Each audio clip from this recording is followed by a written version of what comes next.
Hello? Is it me you're looking for? I certainly hope not, because this is a dating hell story, and that would just be sad. Anyway, this is from Reddit user Fallon45. This is Creepy MeetMe Guy.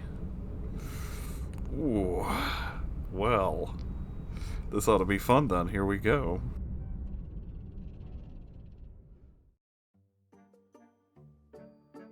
For this guy, let's call him M. I met M on the dating site MeetMe and started talking with him. We figured out a date, and he warned me that he was a little bit chubby. He looked a little chubby in his photos, and I don't discriminate. But I will not date someone over 250. I just have preferences. Because at the time, I was like 102 and 5 foot exactly.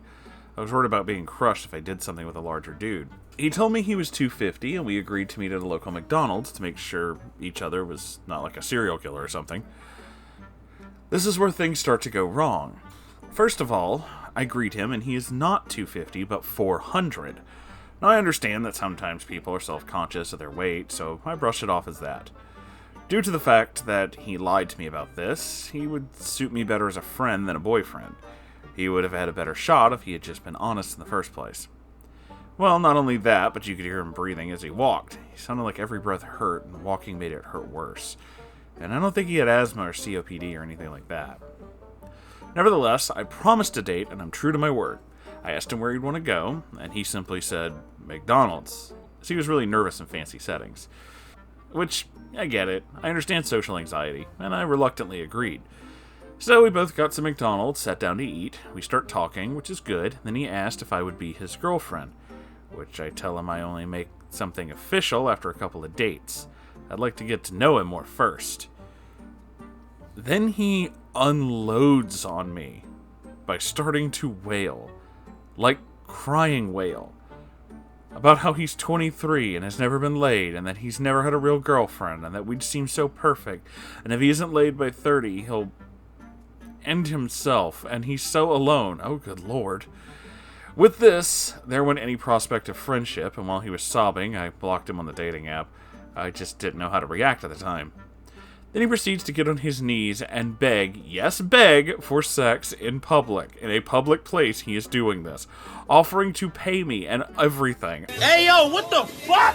At this time, I'm 18, and I just got out of a relationship with a cheating ex, and stepping into the waters again. So, I was still a nice little lenient girl. I actually offered him tips, told him that I don't think this is going to work out, and then I went home. As I was getting into my car, he chases me out and says that it will be my fault if he dies that night. What the actual fuck? I left, and I didn't hear from him again. Fast forward a few months, I'm with my ex-fiancé. We're dating at that time, and it was pretty serious. Guess who I finally hear from on Facebook? M. M seems calmer.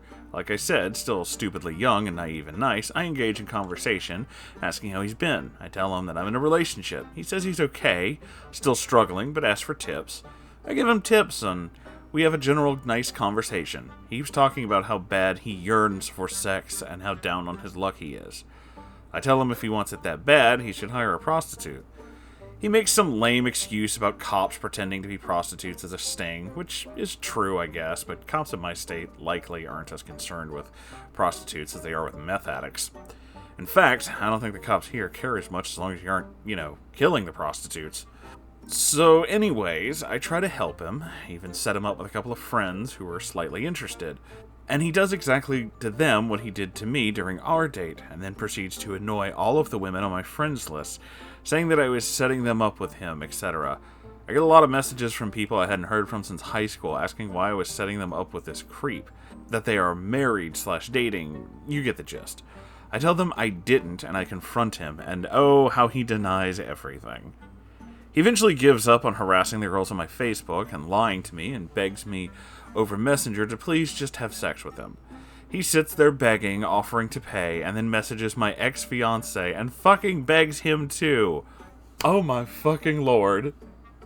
This fucking man, this absolute person, offering to pay anything. Of course, my ex-fiancé had questions, and I answered them honestly. We both agree it's best to block him. We do, and that's the end of it. Or so we think. Fast forward 1 month later.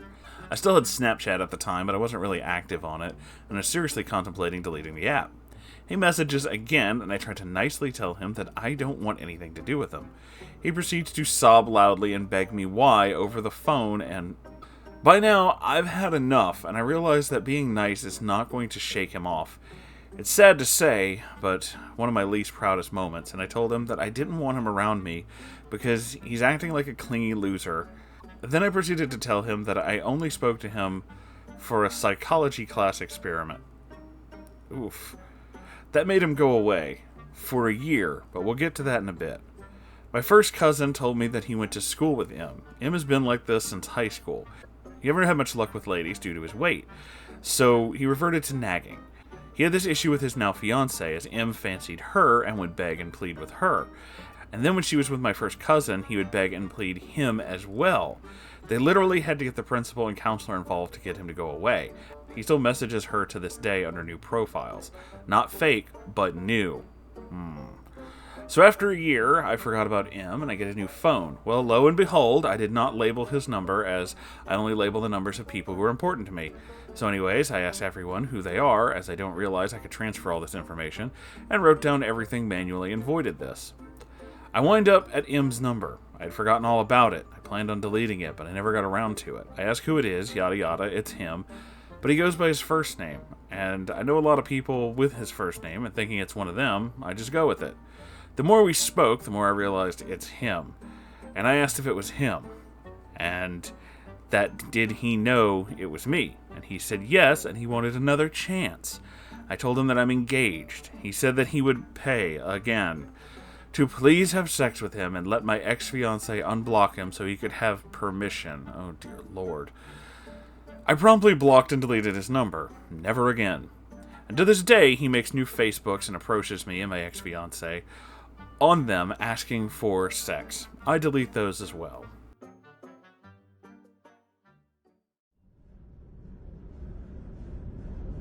Oh boy, what a story. So there's a lot to unpack with this one. One, it is very obvious that this dude needs help. He really needs help. Like, this is some serious fucking mental hangups this man has, and he probably needs to speak to a professional. To go this far repeatedly with a bunch of different people because he is so ultimately desperate just to get laid. This screams like that incel mentality. Like, that very specific stage. There's a bunch of different stages of incel, which is weird that I know this, but there's a bunch of different stages, and one of them is when they're that specifically desperate that they'll go out of their way to try and find people and do whatever they can to try and get laid. Over all things, they act as like this is the end of their life. I mean, it's not. It really doesn't matter. You know, whether or not you've had sex is completely fucking arbitrary. It doesn't mean anything. But, you know, not to the incels. It's a big thing. Everything has to be like this. It's, you know, it's a big... It's like a bad 80s comedy, except it's weirdly serious. As for OP's reaction, especially when they're trying to get rid of him, I don't really think that was the best way to handle that, especially because that... I mean, they acknowledged that it was mean, yes, and it was, yes. I don't really approve of that. I would say that honesty is the best policy if you basically just kind of said that, you know, this is not okay, what you're doing is not okay, and I really need you to stop doing this. That would have been a better, you know, way to handle this. Granted, I also don't think that that would have made him stop. Let's be honest. If someone is that weirdly desperate and specific, they're just going to keep going. They're going to keep trying repeatedly over and over to get what they want. And really your best option is to just be like, you know, your behavior is the reason why I can't be around you anymore, and now I have to block you. And then do exactly that. You know, block on every social media, every outlet, every possible way. And anytime they show up, don't say anything, just, you know, block them again. Saying that it was some sort of experiment, that's cold. That's just needlessly cold. But I can understand why you would be that desperate as to try something to get rid of somebody who is literally this unstable. It's not really the best course of action, but I can understand why you'd be worried about these things and why you would react in such a way. I don't think anybody here specifically is, the ultimate right or anything. Everybody's shades of doing something wrong, but then again, that's how humans are. That's just kind of how things go. That's the story, kids. That's what this means, and that's what happened with this person, and I don't know, man. I don't know. I certainly hope that guy got some help. He honestly really, really sounds like he needs help. This is some weirdly sad stuff. I don't know. Either way, if you enjoyed this, please make sure you like, comment, subscribe, all that good stuff. I have a Ko-Fi, and I have a merch store, and you can check those out. Every Saturday there is a live stream, and I have a Discord as well. The links to all these things and many, many more are in the description below this and every video. So check them out, kids. I love you all so very much, and I'll see you in the next video. Goodbye, everybody.